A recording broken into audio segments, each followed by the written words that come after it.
Class 10th का maths है। प्रश्न वाली है 4.3, क्वेश्चन नंबर 5 है इसका।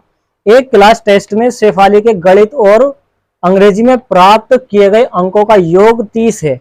दोनों विषयों में इन्होंने प्राप्त करे हैं कितने? 30 अंक। यदि उसको गणित में 2 अंक अधिक और अंग्रेजी में 3 अंक कम मिले होते तो उनके अंकों का योग गुणनफल, उनके अंकों का जो गुणनफल है 210 होता। उसके द्वारा दोनों विषयों में प्राप्त किए गए अंक बताओ कि अंग्रेजी में कितने हैं और गणित में कितने हैं। तो देखो कैसे हल होगा, इसका सॉल्यूशन कैसे होगा। देखो इसमें जो शेफाली है ना, ये जो शेफाली है, इसने एक टेस्ट दिया क्लास के अंदर, किसका? गणित का और अंग्रेजी का। तो इसमें जो गणित में अंक हैं, गणित प्लस अंग्रेजी दोनों के जो अंक हैं वो कितने हैं? 30 हैं। कितने हैं? 30। सवाल में बोला गया कि शेफाली के गणित और अंग्रेजी में कितने अंक लेकर आया? ये 30। हमें निकालना क्या कि गणित में कितने हैं और अंग्रेजी में कितने हैं। तो देखो मैंने कह दिया कि गणित में कितने अंक हैं इसके? x। देखो जिसका हमें मान पता नहीं होता है उसको हम मानेंगे x। तो हमने कह दिया कि गणित में इसके अंक कितने? x हैं और अंग्रेजी के हमें निकालने हैं। अंग्रेजी के हमें निकालने हैं। इधर कौन चल रहा? 30। अब बेसिक क्या मैथ्स का, अंग्रेजी का मान चाहिए, इधर प्लस का उधर जाकर माइनस का। तो अंग्रेजी के जो अंक आएंगे इसके कितने आएंगे? 30 माइनस का x। 30 माइनस का x। तो अब इसको हल करें। देखो माना शेफाली के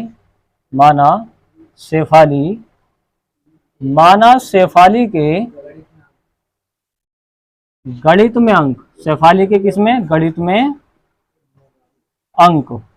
तो गणित में अंक हमने क्या माना? इसका x। कितना मान लिया? x। ऐसा हमने कह दिया थोड़ी देर के लिए कि इसने x अंक प्राप्त करे हैं। तो अंग्रेजी में क्या होंगे? अंग्रेजी में शेफाली के अंक कितने होंगे? अंग्रेजी में कितने आ जाएंगे? 30 माइनस के x। टोटल है 30। अगर हम गणित के निकाल दें तो अंग्रेजी के बच जाएंगे। एक बार ध्यान से देखो, अगर इसने शेफाली ने और गणित में कितने अंक प्राप्त करें? मान लो 12। हमें निकालने इंग्लिश के मान और दोनों में जोड़ के कितने प्राप्त करें? 30। अगर हम इसका इंग्लिश का मान निकालें तो ये घटाएंगे ना थोड़ा क्या है, तो इंग्लिश का जो मान बचेगा कितना बचेगा? 18। कितना बचेगा? 18। इधर प्लस का उधर आएगा माइनस का, तो 30 माइनस के 12 हो जाएगा। कितना बचेगा? 18। 18 इसका मान आ जाएगा। तो इसी तरीके से 30 माइनस के x आया है। यहाँ तक कोई प्रॉब्लम? अब कर दें इसका प्रश्नानुसार। अब प्रश्नानुसार में ध्यान से देखें, सवाल की थ्योरी पढ़ें इसकी। यदि उसको गणित में 2 अंक अधिक मिलते, गणित में 2 अंक अधिक मिलते तो x प्लस के 2 हो जाएगा। गणित में कितने अंक कर दें? 2 अधिक। कह रहे हैं ना कि गणित में 2 अंक अधिक होते तो हमने 2 अधिक कर दिए, मतलब जोड़ दिए। अगर हम जोड़ देते हैं तो क्या होता है? अधिक हो गए। अगर देखो, और अंग्रेजी में 3 अंक कम मिले होते तो अंग्रेजी में कितने आए इसके? कितने आए? ये वाले आए। देखो कितने? 30 माइनस के x। तो यहाँ पर 27, मतलब कितने? 27 बचेंगे। ये कह रहे हैं ना कि 3 अंक कम मिले होते तो 30 में से 3 निकालते, 27 माइनस के x बचेंगे ना। 3 अंक कम मिले होते। और इनका देखो अगर पढ़ो, 3 अंक कम मिले होते तो उनके अंकों का गुणनफल। तो इनके अंकों का गुणनफल क्या होगा? इस तरीके से ब्रैकेट क्या होती है? गुणा। इनके अंकों का गुणनफल कितना होता? 210 होता। ये हमारे पास क्या आ गई? इक्वेशन आ गई। देखो सारी थ्योरी को ध्यान से पढ़ो। ये कह रहे हैं गणित में 2 अंक अधिक होते तो जोड़ दिए। अगर बोल रहे हैं कि अंग्रेजी में 3 अंक, हाँ अगर बोल रहे हैं कि अंग्रेजी में 3 अंक कम मिले होते तो 3 अंक हमने 30 में से, इस 30 में से 3 कम करे 27 और माइनस का x है ही। अब तुम्हारा देखो पूरा बेसिक का ध्यान से देखो, क्या करते हैं हम? x से 27 करेंगे, कितना होगा? 27x। 27x आ गया। अब ये बताओ x से माइनस के x गुणा करेंगे तो क्या आएगा? माइनस के x स्क्वायर। भाई ये प्लस है, ये माइनस है, प्लस माइनस माइनस। अब हमने इस x से दोनों में गुणा कर दी, इस x से कोई मतलब नहीं यहाँ पे। अब इस 2 से करें, 2 से 27 का करें क्या आएगा? 27 दूनी 54, 27 दूनी 54। अब 2 से इस x करेंगे, क्या आएगा? माइनस के 2x बराबर कौन चल जाए? 210। अब आगे ध्यान से देखो क्या होगा। बेसिक में तुम्हें क्या बताया गया कि एक्स एक्स के मान आपस में जुड़ते हैं घटते हैं, और घाते आपस में जुड़ती है घटती हैं। अब ये बताओ 27x में से 2x घटेंगे, कितने x बचे? प्लस के 25x। माइनस का कौन है? X square. अब ये कितना? प्लस का 54 है। बाहर किसका? प्लस का अंदर खींच ले, माइनस का हो जाएगा, तो माइनस का हो गया 210। अब बराबर में क्या बचा? 0। बराबर में कुछ नहीं बचेगा तो 0 तो बचेगा। अब आगे हल करें। क्या इन दोनों में कुछ हल हो रही है? संख्याएं हल हो रही हैं, तो मैं इसको क्रम से लिख लूं। माइनस का एक्स स्क्वायर पहले लिख रहा हूं, क्योंकि द्विघात समीकरण में है, घात पहले लिखी जाती है, और प्लस का 25x। अब देखो 210 में से 54 निकालने, कितने बचेंगे? 156 माइनस के 156। देखो माइनस के ज्यादा है तो माइनस के बच गए, बराबर कौन है? 0। अब मैं ये माइनस कॉमन ले लूं, तो माइनस कॉमन लेना मैंने तुम्हें सिखा रखा है कि माइनस कॉमन लेंगे तो मान सारे उल्टे हो जाएंगे। प्लस का बन जाएगा माइनस, और माइनस माइनस प्लस का हो जाएगा 156। इस तरीके से हो जाएगा। अब ये जो माइनस है इस 0 के नीचे का खत्म, ऐसा होगा। तो यहां से जो इक्वेशन आई मेरे पास, क्या आई? इसको रफ कर दें। देखो अगर सोल्व करो इसको ध्यान से, फैक्टर बनेंगे इसके। हमारे पास जो इक्वेशन आई है, क्या आई है? एक्स स्क्वायर माइनस के 25x प्लस का 100।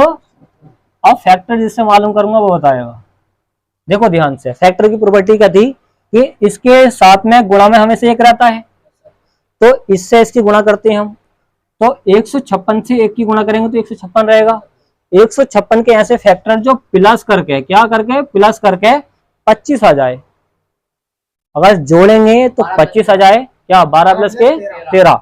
अगर हम 12 में 13 जोड़ दें तो प्लस करके, ये वाला जो मार्क है प्लस करके, ये कह रहा है कि प्लस करके ये बीच वाले आनी चाहिए ना, तो 12 प्लस के 13 कितना होगा? 25, और 12 से 13 की गुणा करेंगे तो 100। तो ये जो प्रॉपर्टी है फॉलो कर रही है इसको, सही है।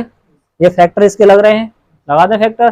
देखो एक्स स्क्वायर ऐसे लिखा, माइनस एक्स स्क्वायर ऐसे लिखा, 25x को क्या लिख सकता हूँ? 12 प्लस के 13, 12 प्लस का, क्योंकि 12 प्लस के 13 25 ही होंगे ना, और ये x को मैं ब्रैकेट के बाहर लिख रहा हूँ, और प्लस का कौन है? 156 बराबर 0। सही है। आगे सोल्व करो। एक्स स्क्वायर, अब ध्यान से देखें, ये जो माइनस है ना, ये इसके गुणा में है, और ये x भी इनके गुणा में है, दोनों काम करेंगे। माइनस से 12 की गुणा करेंगे तो माइनस प्लस माइनस माइनस आएगा। 12 से x की गुणा करेंगे, क्या आएगा? 12x। ये माइनस है, ये प्लस है, माइनस प्लस माइनस। 13 से x करोगे क्या आएगा? और प्लस का कौन है? 156 बराबर क्या है? 0। अब ये तुम्हें कॉमन लेना मैंने बता रखा है। कॉमन कैसे लेंगे? यहाँ पे कौन सी संख्या कॉमन आएगी बताओ दोनों में से? यहाँ से आएगा x कॉमन, और यहाँ से क्या आएगा? 13 कॉमन। कॉमन लेना क्या होता है? जो इसको भी पूरा पूरा काट दे और इसको भी पूरा पूरा काट दे, उसको कहते हैं कॉमन। यहाँ से खींच के आ जाएगा बाहर को x, यहाँ से क्या बचा? एक x, यहाँ से कौन बचा? 12, क्योंकि ये वाला x इस वाले x को काट देगा तो 12 बचेगा। ये माइनस आया तो माइनस लगाएं, तो यहाँ से आएगा 13 कॉमन, यहाँ से बचा x, माइनस प्लस माइनस। 13 से 156 को काटेंगे तो 12 बार कटेगा, सही है, 12 बार कटेगा। हाँ, अब ये बात ध्यान पर रखना, यहाँ पे अगर ये वाले मान अगर सेम टू सेम आते हैं तो तुम्हारा सवाल सही हुआ है, नहीं तो गलत हो जाएगा। ये मान एक जैसे आने चाहिए। तो आप क्या करोगे? एक बार इसको लिखो और एक बार जो तुमने बाहर खींचा उसको लिखो। x माइनस के 12 को हमने ऐसे लिखा, और यहाँ से क्या लिखा? x माइनस के 13 बराबर क्या है? 0। अब क्या होगा? अंदर माइनस का बाहर जाके तो प्लस का हो गया 12, इसका आंसर। इसका आ गया, इसका क्या होगा? x बराबर। हाँ, अब ये बात कंफर्म नहीं है सवाल के अंदर।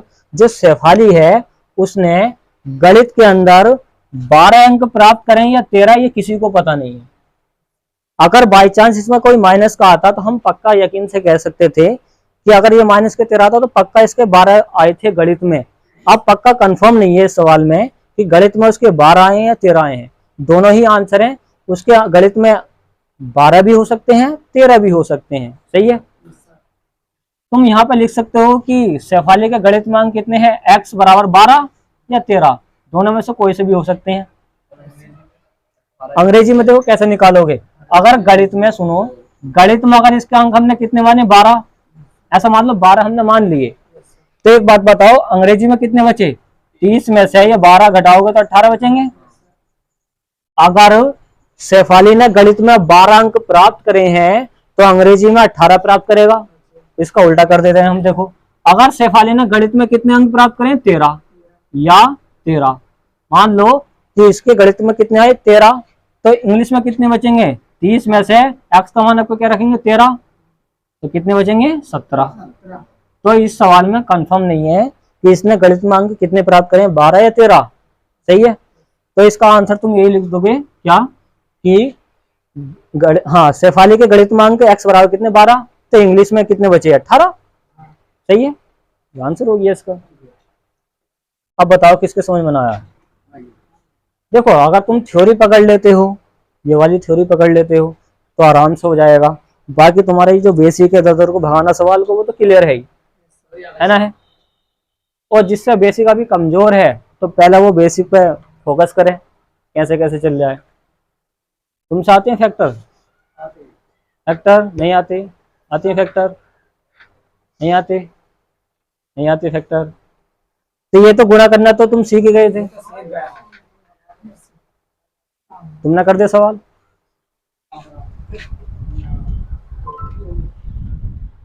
ये देखो हिला पड़ा साइड से, तुमने बताया।